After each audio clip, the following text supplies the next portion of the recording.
হাতে মাত্র 2 দিনের ছুটি, তাই বেরিয়ে পড়লাম শিলিগুড়ি থেকে মাত্র 21 কিলোমিটার দূরে এক গোপন ঠিকানা রোহিণীর উদ্দেশ্যে।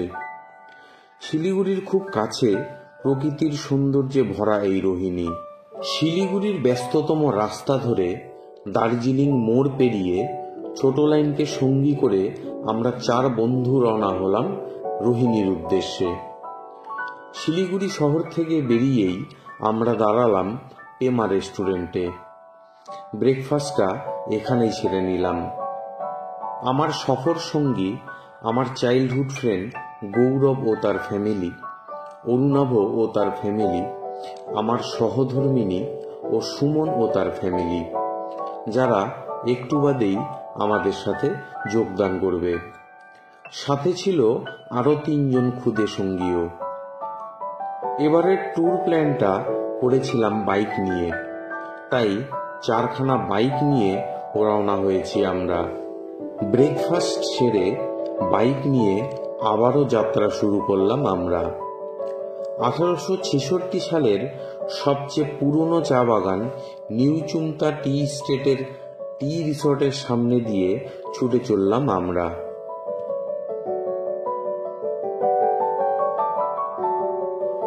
চা বাগান শেষ করতেই উঁকি দিয়ে উঠল পাহাড়।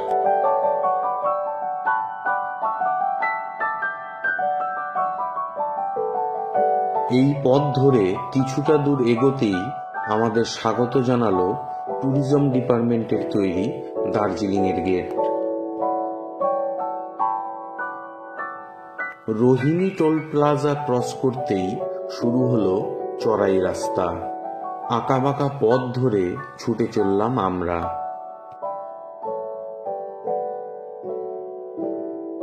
রোহিণী চার্চ ক্রস করে কিছু দূর এগোতেই হাতের বাঁ দিক দিয়ে উঠে গেল রোহিণী পার্ক, গার্ডেন ও জগদম্বা মন্দিরে পৌঁছানোর রাস্তা।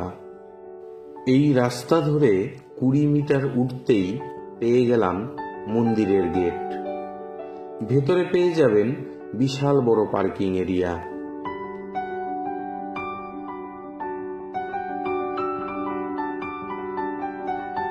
এখান থেকে হাঁটা পথেই পেয়ে যাবেন রোহিণী গার্ডেন।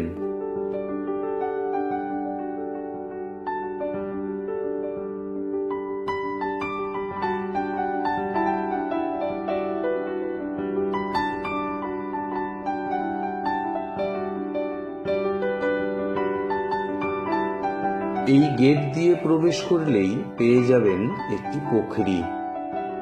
পাহাড়ের গায়ে এই পুকুরিটি বর্ষাকালে দারুণ সুন্দর দেখায়। এই পুকুরির পাশ দিয়েই উঠে গেছে গার্ডেনে যাওয়ার রাস্তা। লোহার তৈরি এই ফুট ওভার ব্রিজটিতে দাঁড়িয়ে আপনারা উপভোগ করতে পারবেন পুরো পার্কটির সৌন্দর্য।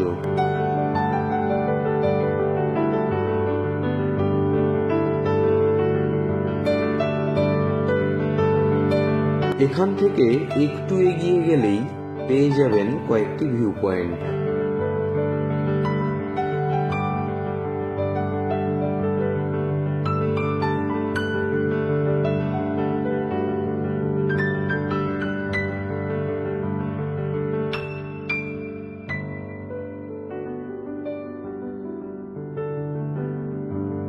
এখান থেকে পরবর্তী ভিউ পয়েন্টের দিকে এগোলেই দেখতে পাবেন রোহিণী লেক।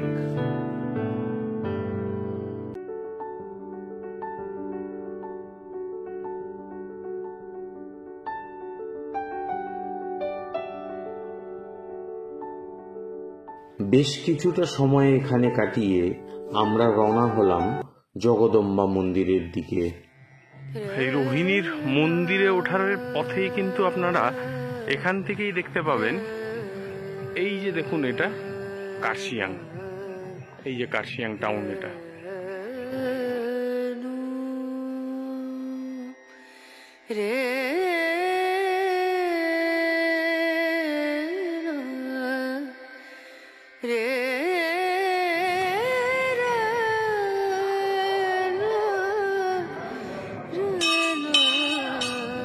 মন্দিরের ভেতরে প্রবেশ করতেই পেলাম এক ঐশ্বরিক শান্তি।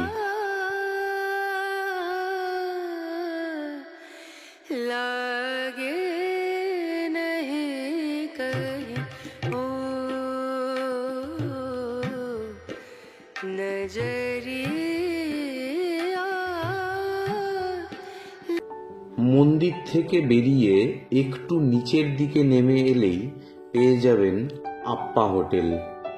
এই হোটেলের উল্টো দিকেই চলে গেছে রোহিণী লেকে যাওয়ার রাস্তা। এখান থেকে 1 কিলোমিটার রাস্তা ধরে এগিয়ে গেলেই পেয়ে যাবেন লেকের গেট। গেটের সামনেই পেয়ে যাবেন একটি টিকিট কাউন্টার। টিকিট খরচ মাথাপিছু 20 টাকা এবং বাইকের খরচ 10 টাকা করে।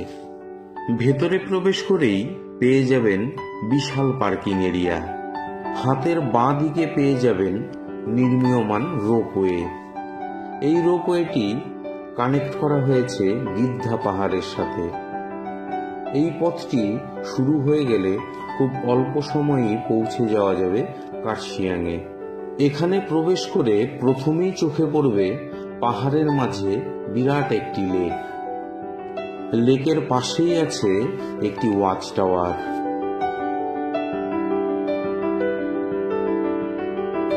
এই ওয়াচ টাওয়ার থেকে উপভোগ করতে পারবেন পুরো লেকের সৌন্দর্য।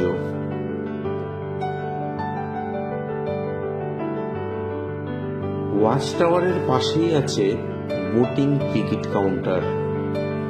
বোটিং করতে চাইলে এখান থেকে 200 টাকা বোট প্রতি খরচে করে নিতে পারবেন প্যাডেল বোটিং।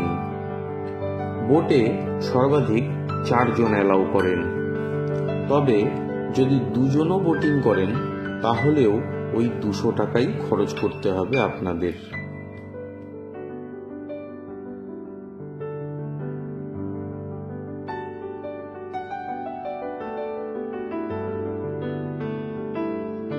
বোটিং এর সাথে সাথে করে নিতে পারবেন হর্স রাইডিংও। পাশেই আছে খুদেদের জন্য একটি পার্কও, তবে এখানে কোনো এন্ট্রি ফি লাগে না। ভেতরেই পেয়ে যাবেন গোলে রেস্টুরেন্ট।